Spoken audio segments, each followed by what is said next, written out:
দারুণ ফ্লেভার আছে কিন্তু। ফ্লেভার দারুণ এসছে। আর কালারটার কথা কি কোনো কিছু বলা যাবে? দেখো সত্যি কালারটাও ব্যাপক এসছে, হেভি লাগছে দেখতে কিন্তু। এই গিলেমেটাতে কিন্তু বেশি জল দিলে ভালো লাগে না, একটু মাখা মাখা থাকবে তাতেই বেশি ভালো লাগবে। দেখুন মাংসটা কত সুন্দর হয়েছে। তো এইরকম যদি গিলেমেটে ঠ্যাং থাকে তাহলে কিন্তু দুপুরের খাওয়াটা একদম জমে যাবে।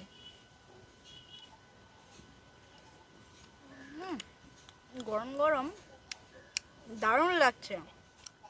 নমস্কার বন্ধুরা, আজকে অনেক দিন পরে মুরগির পা গিলেমেটে নিয়ে চলে এলাম। অনেক দিন কিন্তু খাওয়া হয়নি, তাই আজকে বাবাকে আনতে বলেছিলাম, বাবা এনেছিল। তাই ভাবলাম আজকে রান্নাটা আপনাদের সাথে আমি শেয়ার করি। আজকে এই রান্নাটা কিন্তু আমি অন্যরকমভাবে একটু বানাবো, খেতে কিন্তু দারুণ হয়। আমি যেভাবে বানাবো এইভাবে যদি আপনারা বানাবেন দেখবেন টেস্ট কিন্তু সম্পূর্ণ আলাদা।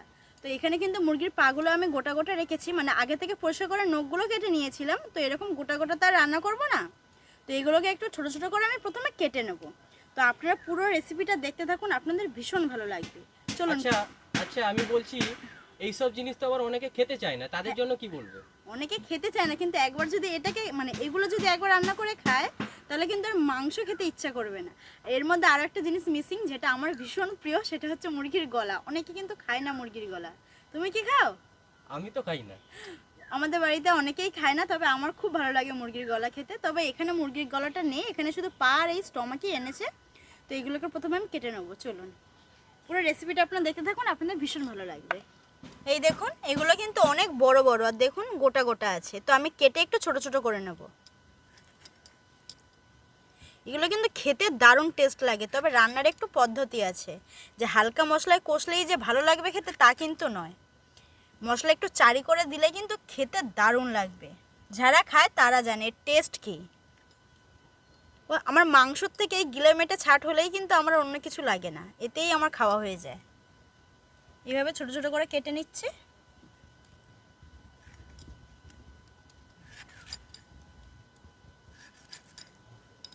আর বেশি ছোট করলাম না, ঠিক এরকমই রেখেছি, মানে একটা গিলেকে 3টে ভাগ করেছি। আমার শ্বশুরবাড়িতে কিন্তু আগে হতো না এরকম, মানে এই গিলেমেটে ঠ্যাং আনাই হতো না বলা যেতে পারে। আমি আসার পর থেকে আনতে বলতাম, তো এইভাবে টুকিটাকি আনে, তা বলে সবসময় যে আনে তা নয়। আগে আমাদের বাড়িতে কিন্তু আনাই হতো না।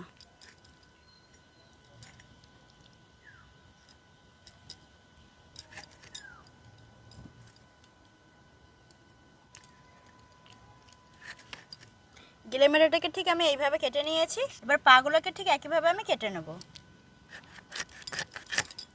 ঠিক এরকমভাবেই কেটে নেব। এই দেখুন, কারণ এরকম পাগুলো গোটা গোটা থাকলে কিন্তু দেখতে ভালো লাগবে না, এরকম যদি থাকে দেখতে ভালো লাগবে না, তাই এরকম ছোট ছোট করে কেটে নিলাম।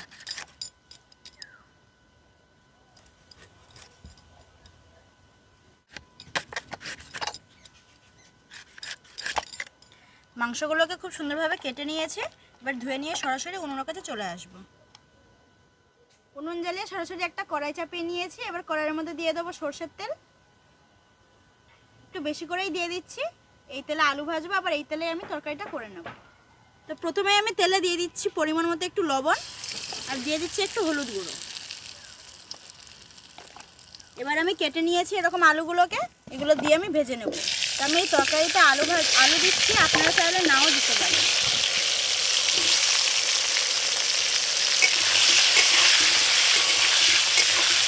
আলুটা এদিকে হতে থাক, তখন আমি দিয়ে কিছু মশলা বেটে নিই। আদা রসুন এগুলো আমি একসাথে বেটে নেব।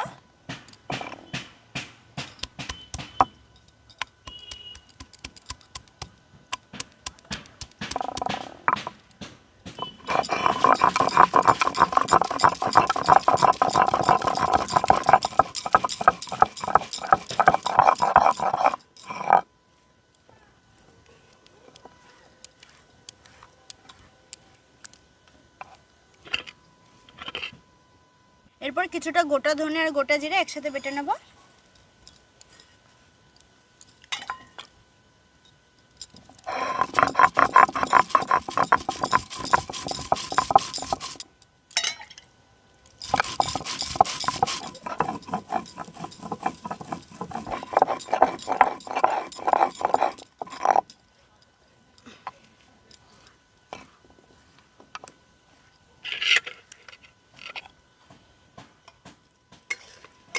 এদিকে আলুটাও ভাজা হয়ে গেছে খুব সুন্দরভাবে। এবার আলুটাকেও আমি তুলে নেব।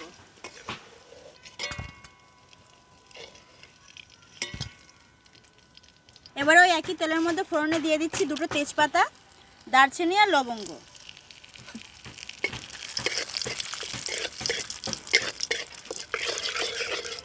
এবার দিয়ে দেবো পেঁয়াজ কুচি, 2টো মিডিয়াম সাইজের পেঁয়াজ আমি এইভাবে কুচি করে নিয়েছি। আর সাথে দিয়ে দেবো একটু ক্যাপসিকাম কুচি, এরকম ছোট ছোট করে নিয়েছি। আর দিয়ে দেবো চেরা কাঁচা লঙ্কা। এবার এইগুলোকে প্রথমে একটু ভেজে নেবো ভালো করে।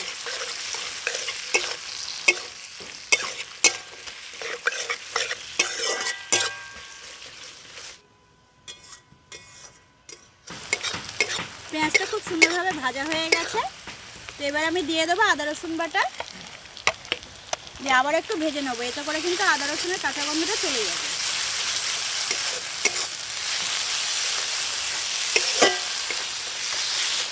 এখন দিয়ে দেবো টমেটো কুচি, একটা টমেটোকে আমি এরকমভাবে কুচি করে নিয়েছি, দিয়ে দিচ্ছি।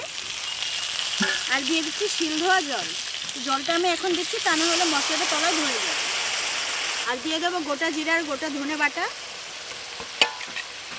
পরিমাণ মতো লবণ, হলুদ গুঁড়ো, লঙ্কার গুঁড়ো, আর দিয়ে দেবো গোলমরিচ গুঁড়ো। এবার সব কিছু খুব ভালোভাবে কষিয়ে নেবো যতক্ষণ না মশলা থেকে তেল ছাড়ছে।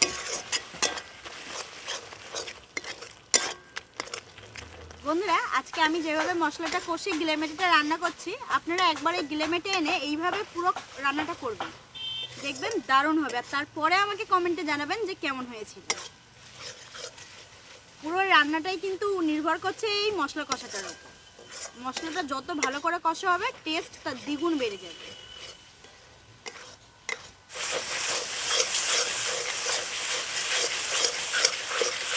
মশলাটা খুব সুন্দরভাবে আমি কষিয়ে নিয়েছি।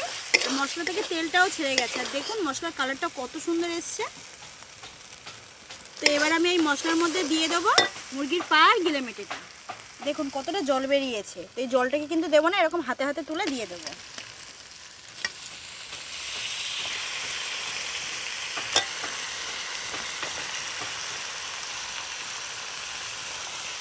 আর সাথে দিয়ে দিচ্ছি অল্প একটু লবণ, যেহেতু মশলাতে লবণ দেওয়া আছে। তো এবার খুব ভালোভাবে কষিয়ে নেব, ঢাকা দিয়ে দিয়ে কিন্তু কষিয়ে নেব। মশলার সাথে ভালো করে মিশিয়ে নিই।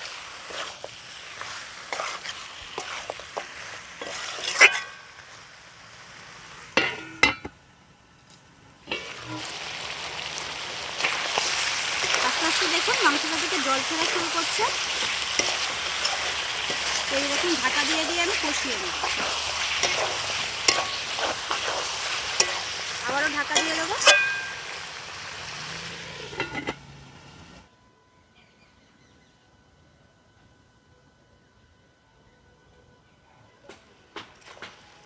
তিন চারবার ঢাকা দিয়ে দিয়ে মাংসটাকে খুব ভালোভাবে কষিয়ে নিয়েছি। আর কালারটা দেখুন কত সুন্দর একটা কালার চলে এসেছে। এই দেখুন দারুণ ফ্লেভার আছে কিন্তু। ফ্লেভার দারুণ এসছে। আর কালারটার কথা কি কোনো কিছু বলা যাবে? দেখো সত্যি কালারটাও ব্যাপক এসছে, হেভি লাগছে দেখতে। এবার পরিমাণ মতো আমি জল দিয়ে দেবো। আরেকটু তোলো তোলো তোলো, আরেকটু দেখি। কালারটা কিন্তু হেভি আছে। তোলো তোলো, দারুণ লাগছে দেখতে। তেল বেরিয়েছে মনে হয়। তেলও বেরিয়েছে, যেহেতু চর্বি ছিল তো গিলেমেটাতে, তাই। এবার পরিমাণ মতো আমি জলটা দিয়ে দেবো। এই গিলেমেটাতে কিন্তু বেশি জল দিলে ভালো লাগে না, একটু মাখা মাখা থাকবে, তাতেই বেশি ভালো লাগবে। আর একটু মিশিয়ে নিচ্ছি। এবার দিয়ে দেবো ভেজে রাখা আলুগুলো।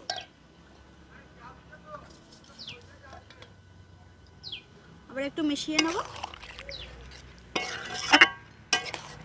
এবার ঢাকনা দিয়ে মাংসটাকে 5 মিনিট ফুটিয়ে নেব।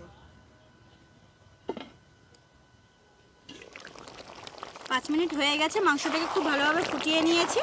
এবার আমি দিয়ে দেবো এই মাংসর মধ্যে অল্প একটু কাসুরি মেথি, হাতে এইভাবে ক্রাশ করে দিয়ে দিচ্ছি। আর দিয়ে দিচ্ছি গরম মশলা বাটা, গোটা গরম মশলা আমি বেটে নিয়েছি। আপনারা চাইলে কিন্তু এখানে ধনে পাতাও দিতে পারেন। এই বাটিতে অল্প একটু জল দিয়েও দিয়ে দিচ্ছি। এবার খুব ভালোভাবে মিশিয়ে নেব মাংসের সাথে।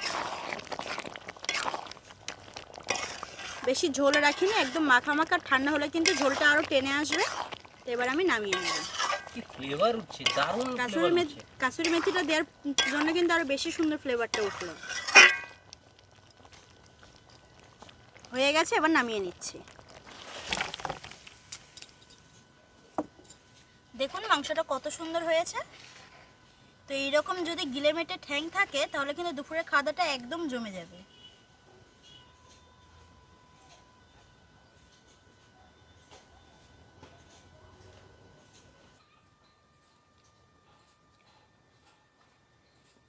বন্ধুরা, আপনারা তো দেখলেন যে তরকারিটা আমি কিভাবে রান্না করলাম, আর কালারটাও কিন্তু তরকারির ভীষণ সুন্দর এসছে। তো আমি একটু টেস্ট করে আপনাদেরকে বলবো। তো এখানে তো আমি ভাত নিইনি, তো একটা পা, একটা স্টমাক আর একটা লিভার নিয়ে আমি বলবো যে টেস্ট কেমন হয়েছে। একটু জুস নেব।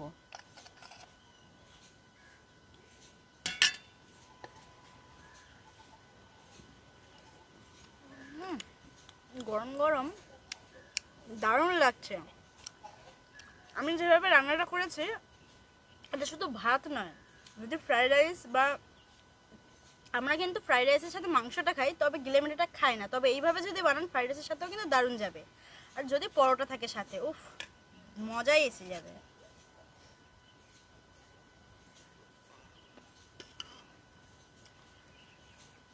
একটু গরম,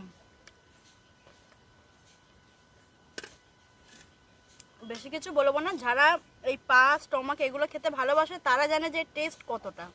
তো এইরকমভাবে একবার বাড়িতে বানাবেন, তারপরে দেখবেন যে টেস্ট কীরকম হয়। আর যে খায় না সে বারবার খাবে, তখন আর বলবে না মাংসের কথা। তো দেখা হচ্ছে পরে কোনো নতুন রেসিপি নিয়ে। ততক্ষণ সুস্থ থাকবেন, ভালো থাকবেন আর সাবধানে থাকবেন। আজকের মতো টাটা।